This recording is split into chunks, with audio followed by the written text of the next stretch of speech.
Hi, welcome back to Homeschool-ology. If you're new here, welcome. I'm so happy to have you here. If you are a subscriber, welcome back. My name is Nikki. I'm a homeschooling mom of 4. They're all about to have birthdays. So they're about to be 14, 10, 7, and 5. And so this video is going to be our curriculum picks for my 10-year-old who is going to be in 5th grade for the 2024-2025 school year. This is what I plan on using with her. I do want to preface this by saying I have the right to change my mind at any time. So just because I'm saying that we're going to use it now, we may not. We might change it to something else. We just might skip it altogether. But I want to share what I've chosen, what I'm planning to use for the upcoming school year.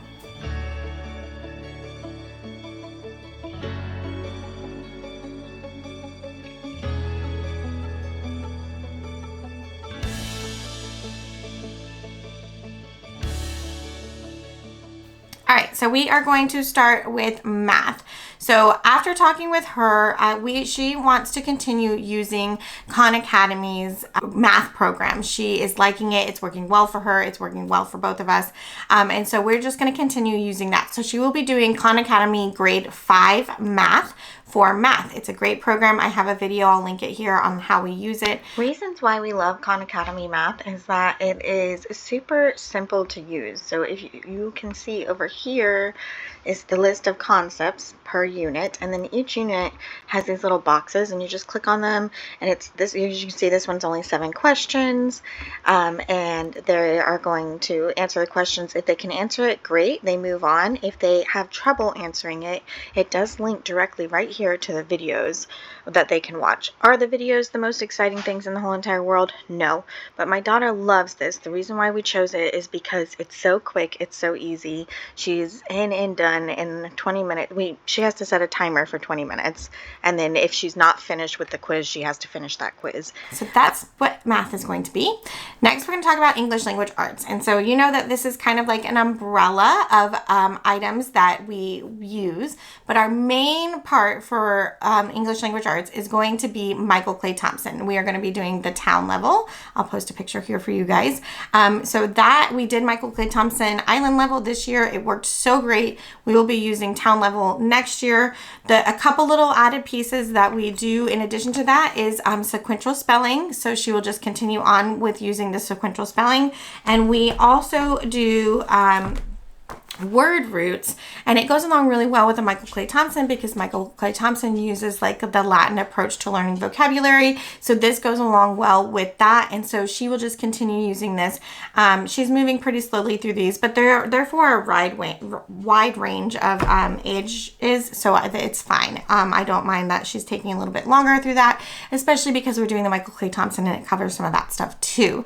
So that is what she is going to be using. I have put in here, or I'm going to say that we might be doing some Brave Writer literature singles from Brave Writer because we've been using them and we might continue using them for her. So if you don't know much about the Brave Writer program, it is essentially a writing program because Brave Writer, but it really has 3 parts. So it has this Growing Brave Writers, which is really just kind of like almost like a book written to the instructor on how to implement this style of learning. Then there is the writing portion that is what Brave Writer is, but they have these this middle portion here, which is the literature singles, and this level is the DART level, which is the level my daughter would be using, and it's just takes a piece of literature and talks about that piece of literature in terms of like different story elements, and grammar is included and some other things like that. So it's a really great program. It can be used completely, well, not completely on its own. I feel like you need to support it with a little bit of like vocabulary and things like that. But it's a writing and literature program that we used to use, and then we found Michael Clay Thompson, and I just don't know that I'm going to need to do both of them, but it is something that we have used and we do enjoy, so I might include 1 or 2 along the way. My girls are going to be splitting up this year though, so I just just don't know how much time I'm going to have to do one with each of them, because I think Michael K. Thompson is going to, at this level, at the town level, is going to start introducing some literature as well. So I just don't know if I'm going to need it. But I'm going to mention it here because it is a program that we love. We've been using it for a long time, and it just works really well for us. And so I'm going to mention it here because it's something that we could potentially use. But I also have the Brave Writer Partnership Writing, so I might pull projects out of that for her as well to go along with writing if I don't feel like I'm getting enough from Michael Clay Thompson. Michael Clay Thompson is a complete language arts program, so if I feel like it's being met in that program, that's what we're using. But these are some other resources that I have in my back pocket, things that I've used with my older daughter that I might pull from if I feel like we need to. All right, let's talk about history. So we had planned on using Curiosity Chronicles this past year. We just didn't get that far into what our history plans were. We used the Big History Project along with Curiosity Chronicles, and we just didn't get to human history. So while we did do a chapter out of here, we haven't done much more than that. And so we are going to be using Curiosity Chronicles, and she is going to be using that. So my oldest daughter is going to be using the World History Project and Curiosity Chronicles. So I'll bring in my 5th grader when we're doing Curiosity Chronicles stuff. I also have History Quest, the book. I got the whole thing, and I just didn't like it. And so I do have the book and the audiobook. So we are going to listen to that while we're working on like projects and things like that. But it's not necessarily a curriculum we're going to be using. It's just going to be for added information along the way.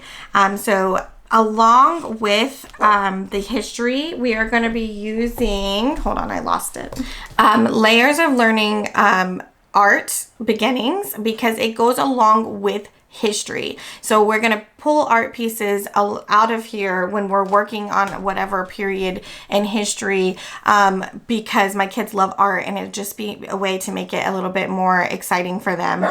So that is a program that we plan on using as well. All right, let's talk science.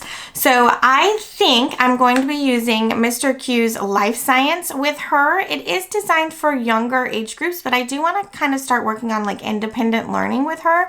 And I feel like that's something that could be pretty independent for her, because it's just like reading a textbook and then doing an activity on it. And she loves doing science activities, and he has one every week. So I feel like that's something that's going to be really good. So Mr. Q's Science is actually new to me. It's one that I just discovered this year during my research. I've shared about it a little bit here and there on some of my previous videos, but he has textbooks that have labs each week.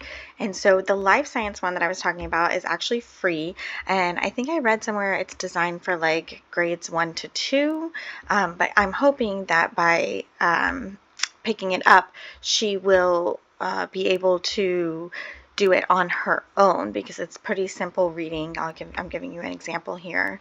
It's pretty simple, just like read.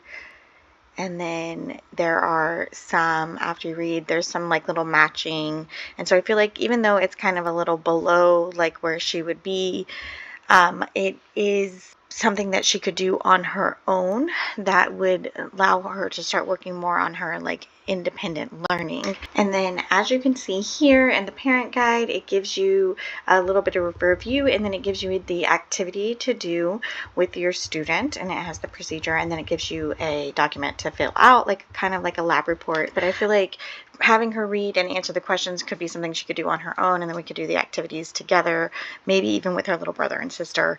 And so I'm thinking this is kind of might be the way that we're going, but I'm also still up in the air. But I also have science chunks, and that we really enjoy science chunks from Elemental Science.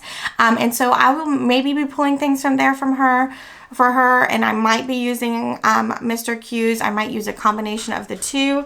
But she's going to be doing some science at our co-op, so I don't know how much of it we're going to be doing at home, but I wanted to mention it here because these are resources that I'm going to have on hand. The Mr. Q's Life Science is free, and I already bought all the science chunks, so it's not something that I'd have to pick up or purchase. So it's something I'm going to keep on hand as a backup, something to pull out of my back pocket if I feel like she needs more in her day. So that is what she is going to do. We will still be using the philosophy for kids. We're pretty close to wrapping up this book, but he has a second book and that we'll pick up, that we're going to continue to do that as family subject. We could potentially also be doing some literature as a family. It's something I had planned to do for the 2023-24 school year that we didn't get to. I'm hoping to get through to some of it over the summer, but if we don't, it might be something we do later on, but I'm not making any promises on that. But that's something that we could potentially do as well.